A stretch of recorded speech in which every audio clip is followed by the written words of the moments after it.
Hello students, आज की video में मैं आपको एक्सप्लेन करूंगा दैट इज चैप्टर 10 का इंपॉर्टेंट एमसीक्यू क्वेश्चन।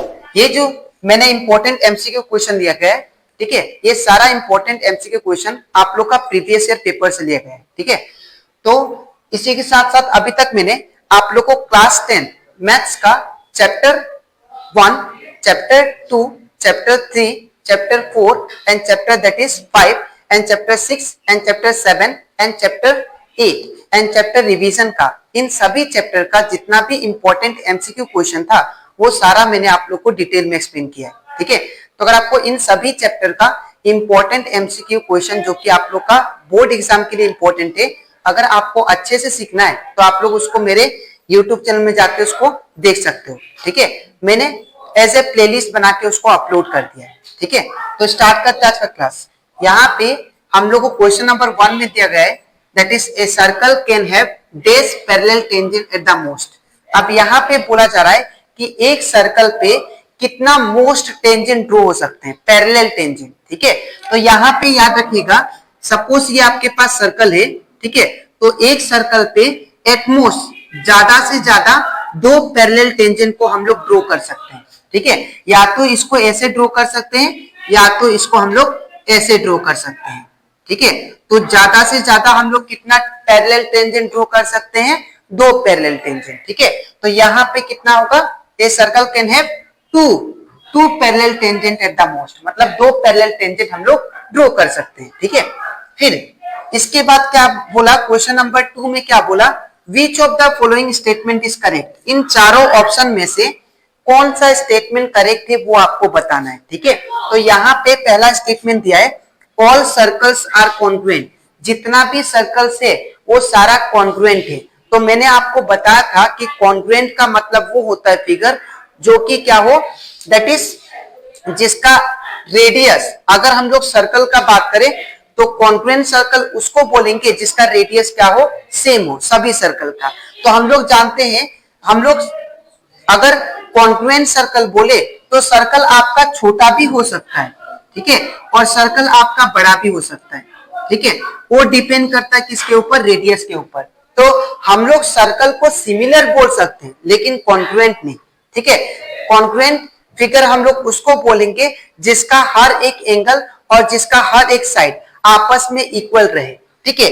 लेकिन इसका देखिए एंगल तो ठीक है लेकिन जो यहाँ पे रेडियस है वो डिफरेंट है, तो सभी सर्कल कॉन्ग्रुएंट नहीं हो सकते। हर सर्कल क्या होंगे, सभी सर्कल सिमिलर हो सकते हैं लेकिन कॉन्ग्रुएंट नहीं, ठीक है।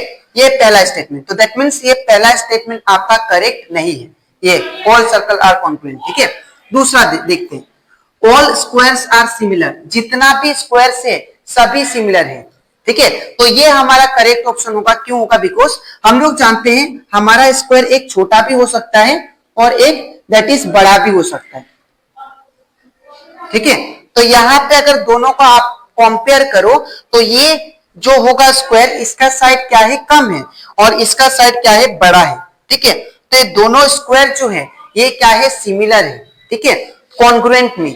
तो जिसका साइड क्या हो, डिफरेंट हो लेकिन एंगल क्या हो, सेम हो, तो उसको हम लोग क्या बोल सकते हैं, दैट इज सिमिलर फिगर, ठीक है। तो यहाँ पे जितना भी स्क्वायर होंगे ये दोनों सिमिलर है लेकिन कॉन्ग्रुएंट नहीं है, ठीक है। तो स्क्वायर क्या है, सिमिलर फिगर है, ठीक है। तो ये हमारा करेक्ट ऑप्शन हो जाएगा। हम लोग को वही बोला था कि कौन सा करेक्ट ऑप्शन होगा, ठीक है। तो इन चारों में से ये करेक्ट ऑप्शन होगा, ठीक है। अब हम लोग करते हैं दैट इज क्वेश्चन नंबर 3। इसमें क्या बोला कि a straight line which intersect a circle, एक स्ट्रेट लाइन जो कि सर्कल को इंटरसेक्ट करे 2 पॉइंट पे, ठीक है, उसको हम क्या कहते हैं, इज कॉल्ड। इन चारों में से हम लोग उसको क्या कहते हैं, तो याद रखिएगा, अगर आपके पास एक सर्कल है, ठीक है, और ये सर्कल में एक स्ट्रेट लाइन आपने खींचा जो सर्कल को 2 पॉइंट पे इंटरसेक्ट कर रहा है, जैसे कि मान लीजिए ये वाला, ठीक है। तो ये एक स्ट्रेट लाइन खींचा मैंने, ये सर्कल को 2 पॉइंट पे इंटरसेक्ट कर रहा है, इस पॉइंट पे और इस पॉइंट पे, ठीक है। तो इस लाइन का नाम क्या होगा, इसको हम लोग क्या कहते हैं, तो याद रखिएगा इसको हम लोग कहते हैं सेकेंड, ठीक है। तो इन चारों में से ऑप्शन कौन सा करेक्ट होगा, दैट इज डी नंबर, ठीक है। तो एक सर्कल में अगर हम लोग एक स्ट्रेट लाइन ड्रॉ करते हैं जो कि सर्कल को 2 पॉइंट पे इंटरसेक्ट करता है, तो उसको हम लोग क्या बोलते हैं, सेकेंड। ठीक है, तो ये हमारा करेक्ट ऑप्शन। अब नेक्स्ट क्या बोला क्वेश्चन नंबर 4 में, देखिए आप लोग यहाँ पे क्या बोला, इफ टीपी। अब क्वेश्चन नंबर 4 करने के लिए मुझे स्पेस चाहिए, तो मैं इसको रफ कर लेता हूं। ठीक है, तो यहाँ पे क्वेश्चन नंबर 4 में बोला गया है that is TP and TQ are two tangent to a circle. मतलब एक सर्कल ड्रॉ करते पहले। ठीक है, अब यहां से मान लीजिए यहाँ पे टी पॉइंट हो गया, अब ये टी क्यू मान लेते हैं। ठीक है, ये टी क्यू एक टेंजेंट हो गया और यहाँ पे टीपी एक टेंजेंट होगा, ये हो गया टीपी टेंजेंट। तो टी क्यू और टीपी ये दो टेंजेंट हो गए। ठीक है, two tangent to a circle with centre O, यहाँ पे सेंटर ओ हो गया। ठीक है, so that angle P O Q, तो यहाँ पे बोला जा रहा है, इसको हम लोग ज्वाइन कर देते हैं। ठीक है, तो बोला जा रहा है एंगल पी ओ क्यू, ये जो एंगल है ये आपको कितना प्रोवाइडेड है, 110 डिग्री। तो ये होगा 110 डिग्री दिया है। ठीक है, तो पूछ रहा है क्या कि then angle P T Q, तो एंगल पी टी क्यू ये वाला एंगल क्या होगा, ये आपको फाइंड करना है। ठीक है, तो हम लोग क्या करेंगे, यहाँ पे अगर आप लोग ध्यान से देखो तो यहाँ पे एक थ्योरम था कि जब भी हम लोग रेडियस से अगर हम लोग रेडियस को अगर टू द टेंजेंट क्या करते हैं, ड्रॉ करते हैं। ठीक है, सेंटर से अगर हम लोग रेडियस ड्रॉ करते हैं टू द टेंजेंट, वो हमेशा क्या होता है, परपेंडिकुलर होता है, दैट मींस 90 डिग्री। ठीक है, मैं फिर से बता रहा हूं, अगर सेंटर से हम लोग रेडियस ड्रॉ करते हैं टू द टेंजेंट तक, ठीक है, तो एंगल कितना होता है, 90 डिग्री। ठीक है, तो यहाँ पे देखिए क्या हो गया, क्वाड्रिलेटरल हो गया। ठीक है, क्योंकि 4 साइड है, 1 2 3 4, तो ये 4 साइडेड फिगर को क्या बोलते हैं, क्वाड्रिलेटरल। ठीक है, अब हम लोग जानते हैं कि sum of the angle of a quadrilateral किसके इक्वल होता है, 360 का। ठीक है, तो इन चारों एंगल का सम किसके बराबर होगा, 360। तो हम लोग क्या ले सकते हैं, angle P T Q plus angle कौन सा, दैट इज प्लस एंगल क्या होगा, 90 डिग्री, ये वाला दैट इज एंगल क्यू, या आप लोग लिख दो और एक line P T Q plus angle क्या होगा, that is Q plus angle फिर कौन सा होगा, पीओ क्यू प्लस एंगल कौन सा होगा, पी, इक्वल टू कितना, 360। क्योंकि ये क्वाड्रिलेटरल है, तो एक क्वाड्रिलेटरल में हम लोग जानते हैं चारों एंगल का सम किसके बराबर आता है, 360 का। ठीक है, तो यहाँ पे एंगल पी टी क्यू का वैल्यू हमें फाइंड करना है, तो इसको सेम लिख देते हैं, पी टी क्यू, और एंगल क्यू कितना दिया आपको, that is 90 degree, plus angle PO Q कितना, तो पीओ क्यू दिया 110 डिग्री, प्लस एंगल पी कितना, तो 100, एंगल पी आपको दिया 90 डिग्री, तो यहाँ पे 90 डिग्री इक्वल टू 360। ठीक है ना, इसके बाद ये सेम होगा angle P T Q plus, अब ये 90 प्लस 90 180, और 180 प्लस 110 इट बिकम 290 डिग्री। ठीक है, तो 290 डिग्री इक्वल टू कितना, 360 डिग्री। ठीक है ना, अब एंगल पी टी क्यू को सिंगल छोड़ते हैं, तो ये क्या होगा, प्लस 290 है, ये वाला उस साइड शिफ्ट होगा तो क्या होगा, माइनस 290। ठीक है, तो 360 माइनस 290, तो यहाँ पे कितना आ जाएगा, दैट इज यहाँ पे हम लोग लिख सकते हैं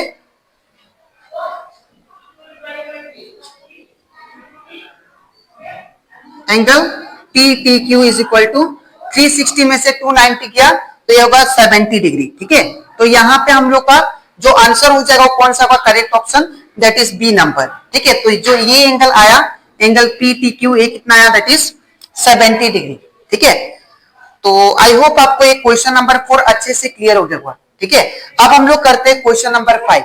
अब क्वेश्चन नंबर 5 इसमें क्या बोला है, ध्यान से देखिए आप लोग, what is the distance between two parallel tangent, मतलब दो पैरेलल टेंजेंट का बीच का डिस्टेंस फाइंड करना है। लेकिन और एक चीज आपको दिया हुआ है यहाँ पे, उसका रेडियस कितना दिया, 4 सेंटीमीटर। तो यहाँ पे देखिए, अगर मान लीजिए ये एक सर्कल हो गया और ये दो पैरेलल टेंजेंट हो गया, तो इन दोनों पैरेलल टेंजेंट का बीच का डिस्टेंस फाइंड करना है, ये डिस्टेंस ए बी, ये डिस्टेंस आपको टोटल निकालना है।